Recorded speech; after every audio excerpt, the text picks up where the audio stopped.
From News Channel 15, winner of the Intercollegiate Broadcasting System Award for the nation's best community college TV station, you're watching News Channel 15 Tonight with Rylan Robb. This is News Channel 15 Tonight. Good evening and welcome to News Channel 15. I'm Rylan Robb, and let's take a look at what's going on. In local arrests, WRUL reports that a Carmi man has been incarcerated in the White County Jail and was served an arrest warrant on Tuesday morning. Officer George Spencer with the White County Sheriff's Department met with 53-year-old Rick Snyder of Robinson Street and advised him of the warrant for violation of a stalking no-contact order. Bail on the warrant is $2,500 or $250 cash plus a $20 booking fee. Snyder was processed for the appropriate charge and held pending the setting of bond.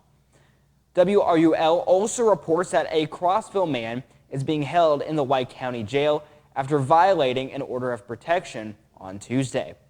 At around 5:20 p.m., Deputy Simmons with the White County Sheriff's Department was dispatched to 207 West Rudolph Street in Crossville in reference to the caller, 37-year-old Cassandra Shekels, wanting to file a complaint on 19-year-old Christopher Shekels. The call made by Cassandra is the third call in 2 days in regards to Christopher breaking the protection order.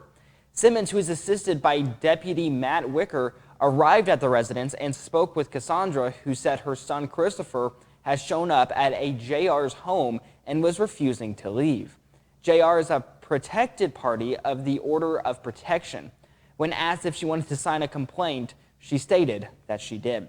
Officers then went on to JR's residence on Rudolph Street and was greeted by Barbara Stallman, who confirmed that Christopher had been at the residence but had left. JR was not home at the time, but Stallman confirmed that he did live there. The deputies then went to Christopher's home and spoke with him about the complaint.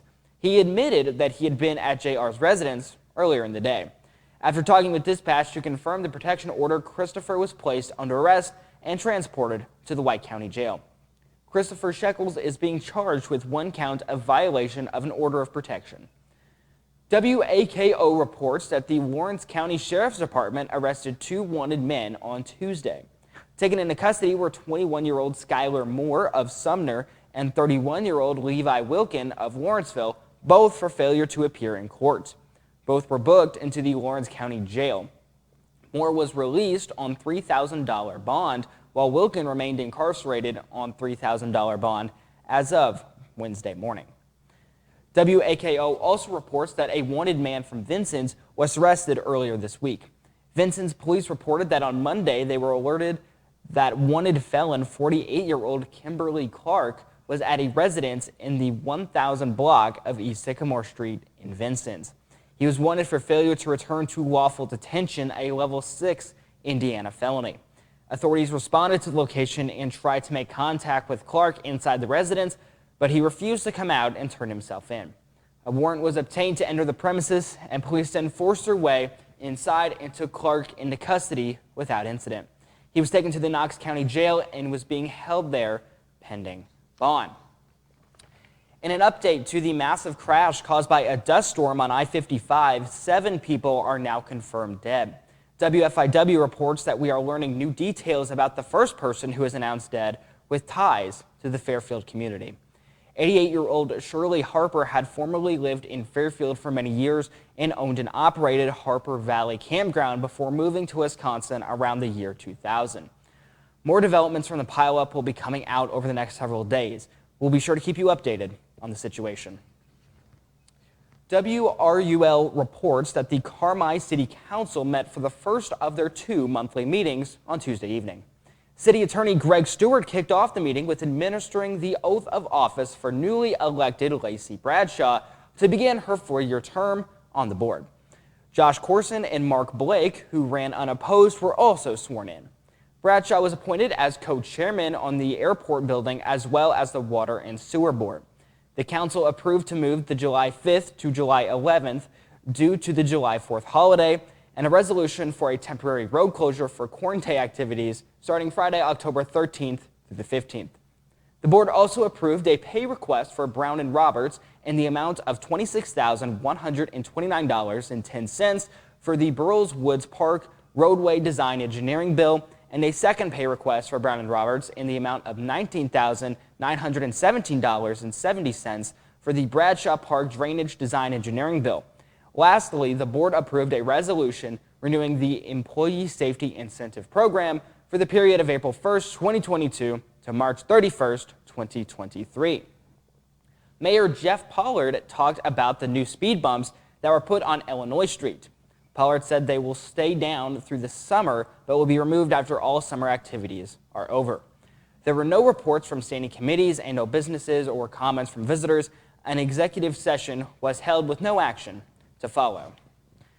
It's almost time for summer, and the Wabash Valley Sharks swim team is ready to go. Sign-up forms are out, and in-person sign-ups will be Friday from 4 to 6 p.m. and Sunday from 2 to 4 at the Mount Carmel City Pool. Kids from ages 5 to 18 have to be able to swim the length of the pool, 25 meters, without stopping to sign up. Practices will be held from 5 to 6:30, Mondays, Wednesdays, and Thursdays, starting this month in May and going through July. WFIW reports that officials with the Miss Edwards County Fair Queen pageant will be holding their informational meeting next week. Officials with the program say that the meeting will take place on Tuesday, May 9th at the Watering Can. Some of the perks of being named Miss Edwards County Fair Queen include a $3,500 scholarship, an all-expenses paid trip to the state pageant, a fully funded state wardrobe, skill-building experience, Sister Queens for life, opportunities to be the hostess of the Edwards County Fair, and participation in numerous community events. Forget the limo. A teen in Washington State went to prom in his dream vehicle, but his date chose to meet him at the dance. CNN's Jeannie Moos reports. Teenagers might dream of a kiss at their prom, or dance, or arriving in a limo. But how about arriving in a tank? This is how Washington State resident Sherman Bynum made his entrance at the Camas High School prom in the turrets of a World War II tank. Sherman, are you happy? Heck yeah. We're kind of tired of seeing sports cars, limousines, the average ride. But also as a teenage boy, I like tanks. It was offloaded near the prom venue, the treads rubberized to avoid damaging roads, a bagpiper known as the Unipiper served as an escort. Sherman, no relation to the tank, used a GoFundMe page to raise the $1,000 needed to rent the tank from a collector who did the driving. As for Sherman's date, He asked me with a sign that said I'd be thankful to take you to prom with me, and it was perfect. Perfect, though to protect her gown, She did not want to sit inside of the tank. That was not something she was interested in at all. Sherman already has plans for next year's senior prom, We're going to be jumping out of a plane. dropping in out of the sky like James Bond, though Sherman's mom says, No, absolutely not. We need to keep our feet on the ground. If he'll end up doing it, I'll end up protesting the whole time. I'll be going down behind him going, Sherman, wow! and don't expect his date to be parachuting to the prom if she's still around. The tank did not tank the relationship. The tank did not tank the relationship. Ginny Mose, CNN, New York. Thanks for that, Jeannie, or should I say tanks. That was quite the ride. Micah has a look at your forecast coming up next. News Channel 15, winner of the Intercollegiate Broadcasting System Award for the nation's best community college TV station.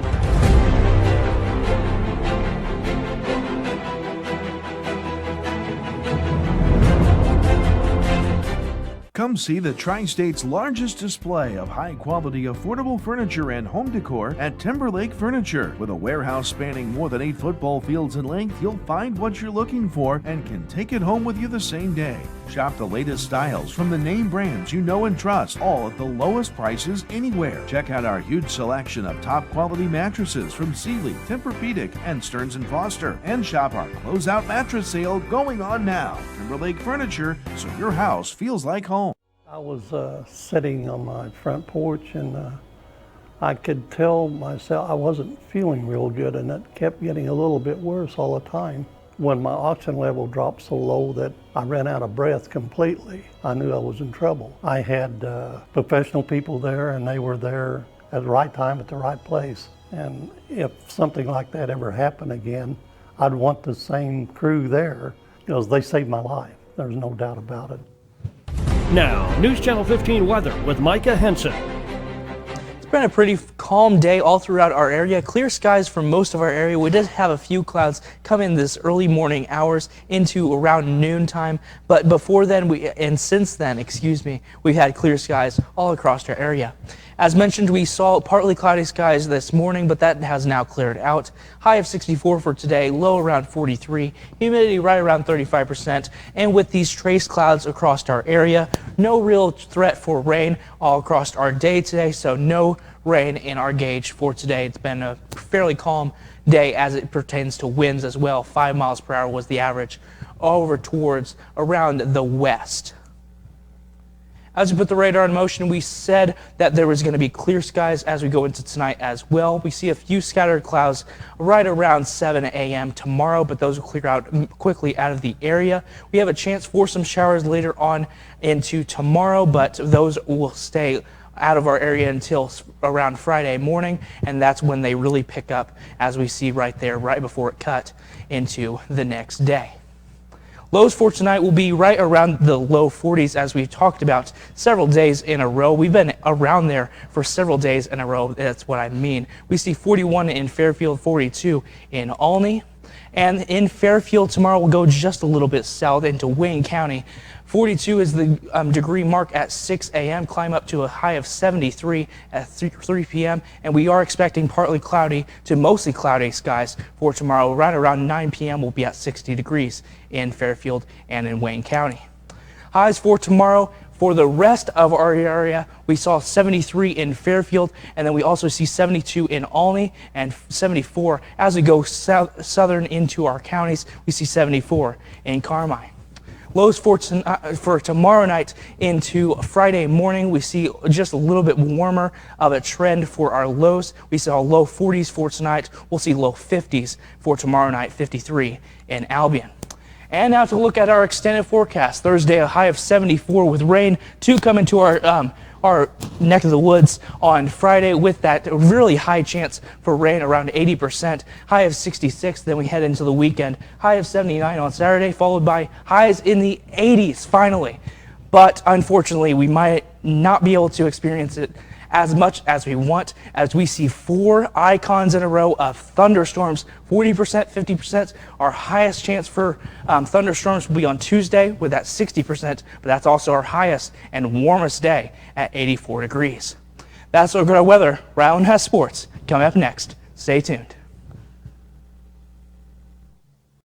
For over a century, the First National Bank has been here, serving our local communities. We're proud to still be locally owned and managed, with friendly customer service from people that you know and trust. We're here to support our neighbors, investing in our communities. We're proud to provide the latest in digital banking technology, serving as your complete financial partner. Visit us online at fnba.bank or stop by one of our convenient locations in Allendale, Mount Carmel, Carmi, or West Salem today. The First National Bank, member FDIC, equal housing lender. Welcome back. It's time to talk sports. In junior college baseball, the newly ranked #1 team, Wabash Valley, after their win against Olney Central, have improved to a 44-9 overall record. This win gives them an 18-game winning streak. In high school baseball yesterday, Florida defeated Hamilton County 14-0. Fairfield beat Carmi-White County 11-4. Edwards County won against El Dorado 9-0. And Lawrenceville overwhelmed Duggar, Indiana 16-3. Teotopolis wins a game against North Clay City 5-2. And Newton beats Neogea 9-0. In high school softball yesterday, Florida defeated Hamilton County 3-2. Carmi-White County beat Fairfield 9-1. Edwards County had an overwhelming victory against El Dorado 21-1. Newton won against Cumberland 10-2. And Lawrenceville took over Washington, Indiana 13-4. From all of us here at News Channel 15, thanks for watching and have a great night.